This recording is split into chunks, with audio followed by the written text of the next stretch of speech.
Okay friends, यहाँ पे question है x plus y whole square into d y by d x is equal to a square. यहाँ पे अगर इसका एक्सपेंशन करें x square plus 2x y plus y square होगा क्योंकि होल स्क्वायर है। इसको x को x के साथ और y को y के साथ सेपरेटली लिखना पॉसिबल नहीं है, जैसे कि प्रीवियस एग्जाम्पल में बहुत ईजी था सेपरेट लिखना। यहाँ पे हम कुछ भी करेंगे उसको सेपरेट नहीं लिख पाएंगे, dy के साथ सिर्फ y और dx के साथ सिर्फ x वाले वेरिएबल्स। इसलिए यहाँ पे हमें कंपलसरी, जैसे कि आगे के एग्जांपल्स में हमने किया था, कंसीडर करना पड़ेगा x plus y equal to Z.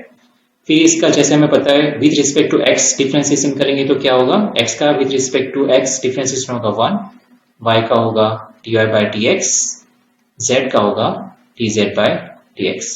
इससे dy बाई dx को अगर सब्जेक्ट बनाएंगे तो dy बाई dx क्या मिलेगा, is equal to dz by dx minus 1। ये वैल्यू हम कहां पे पुट कर देंगे, dy बाई dx की यहाँ पे, और x plus y is equal to z हमने जो कंसीडर किया है वो यहाँ पे पुट करेंगे। तो हमारा नेक्स्ट स्टेप क्या होगा, x plus y whole square की जगह z square, dy by dx की जगह ये पूरी टर्म में ब्रैकेट में लिख लूंगा, जिससे मुझे पता चले कि जेड स्क्वायर पूरी टर्म के साथ मल्टीप्लिकेशन में है, ना कि सिर्फ dz बाई dx के साथ। dz by dx minus 1, dy by dx की जगह मैंने ये टर्म लिख दी, is equal to a square. Correct. अब मैं इसको फर्दर सिंप्लीफाई करूंगा, जेड स्क्वायर को अंदर मल्टीप्लाई करूंगा तो z square dz by dx minus z square 1 के साथ मल्टीप्लाई होके is equal to a square. ये z square minus z square यहाँ पे आ जाएगा तो प्लस हो जाएगा, तो राइट हैंड साइड हो जाएगा a square plus z square. Right, यहाँ पे आ गया तो प्लस हो गया a square plus z square, और ये जेड स्क्वायर यहाँ पे मल्टीप्लिकेशन में है तो ये यहाँ पे आ जाएगा इनके डिवीजन में, मल्टीप्लिकेशन में से यहाँ पे डिवीजन में, तो a square plus z square upon z square हो जाएगा, और यहाँ पे सिर्फ बचेगा dz बाई dx। ये मैंने इसलिए क्या, क्योंकि z ये पूरी टर्म z वाली हो गई, तो इससे मैं ये पूरी z वाली टर्म को dz के साथ लिख सकता हूँ, और dx को यहाँ पे मैं सेपरेटली लिखूंगा जिससे कि मुझे इंटीग्रेशन करने में आसानी रहे। तो अब नेक्स्ट टर्म आएगी, ये पूरी टर्म में dz के साथ लिखूंगा तो z स्क्वायर यहाँ पे मल्टीप्लिकेशन में आ जाएगा, फिर से z स्क्वायर dz। अब आप यहाँ पे भी डायरेक्ट कर सकते हैं, माइनस जेड स्क्वायर यहाँ पे plus a square plus z square लिख के जेड स्क्वायर को यहाँ पे ही रखें और ए स्क्वायर प्लस जेड स्क्वायर को यहाँ पे डिवीजन में ले आए और फिर dx को यहाँ पे ले आए, वैसे भी आप कर सकते हैं। ये एक एक्स्ट्रा स्टेप मैंने आपको डिटेल में समझाने के लिए लिखा है। तो जेड स्क्वायर यहाँ पे आ जाएगा dz के साथ, और अपॉन में आ जाएगा a square plus z square, तो ये पूरी टर्म z वाली हो गई, जिससे कि dz के साथ इंटीग्रेशन करने में आसानी रहे। dx यहाँ पे आ जाएगा मल्टीप्लिकेशन में, तो यहाँ दोनों साइड इंटीग्रेशन करेंगे, यहाँ पे dx के साथ कुछ नहीं है तो हम 1 है ऐसा कंसीडर करेंगे। ये जो पूरी टर्म है यहाँ पे नीचे ए स्क्वायर प्लस जेड स्क्वायर है, तो इसका डायरेक्ट इंटीग्रेशन पॉसिबल नहीं है, इसलिए ए स्क्वायर प्लस जेड स्क्वायर को हम यहाँ पे ऊपर लाने की ट्राई करेंगे। तो ऊपर लाने के लिए जेड स्क्वायर तो ऑलरेडी है ही, यहाँ पे प्लस ए स्क्वायर लिखना पड़ेगा। ए स्क्वायर हमने यहाँ पे था नहीं, हमने लिखा, इसलिए उसको बैलेंस करेंगे माइनस ए स्क्वायर से, और नीचे z square plus a square तो है ही, with respect to dz integration is equal to dx का विथ 1 का with respect to x integration होगा x, correct, plus constant c।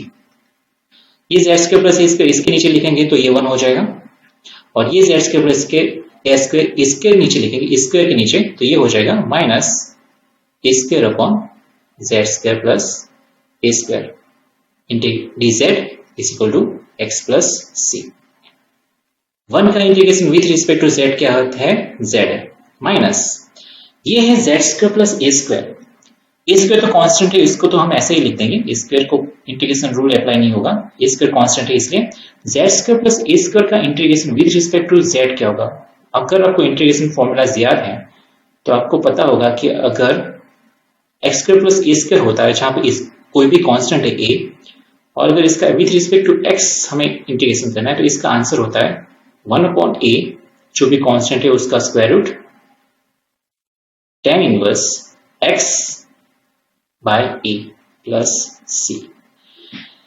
अगर इस टाइप की फॉर्म आती है तो इसका इंटीग्रेशन ये है। ये इंटीग्रेशन फॉर्मूलाज अगर आपको याद है तभी आप इसको यहाँ पे इजीली अप्लाई कर पाएंगे। तो सबसे पहले आपको मेरी ये एडवाइस है कि ये एग्जांपल्स आपको समझ में तो आ जाएंगे, लेकिन आपको इंटीग्रेशन फॉर्मूलाज याद होनी चाहिए, तभी आपको इसको पता चलेगा कि इसका ये आंसर कैसे आया। तो यहाँ पे विद रिस्पेक्ट टू एक्स था, इसलिए एक्स वाली टर्म की ये इंटीग्रेशन हुई। यहाँ पे विद रिस्पेक्ट टू जेड है, इसलिए यहाँ ये हमारा वेरिएबल हो गया जेड एक्स की जगह।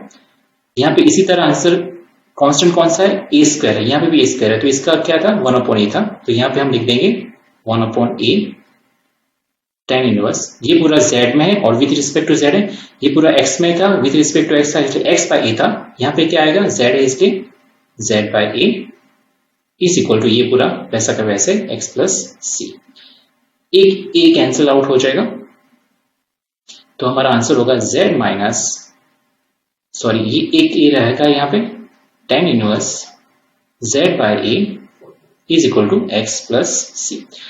अब हमारे जो एक्चुअल क्वेश्चन था एक्स वाई वेरिएबल में था, तो फिर से z को एक्स वाई वेरिएबल में रिप्लेस कर देंगे, तो z इक्वल टू क्या था x प्लस वाई, यहाँ पे लिख देंगे x plus y minus a tan inverse z की जगह x plus y upon a is equal to x plus c।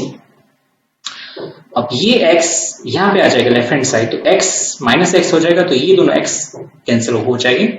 हमारा फाइनल आंसर क्या हुआ y minus a tan inverse x plus y upon a equal to c। तो ये हमारा final answer है। This is our solution of the differential equation, right. तो अगर आपको इंटीग्रेशन फॉर्मूलाज आती हैं तो ये आंसर ढूंढने में आपको प्रॉब्लम नहीं आनी चाहिए।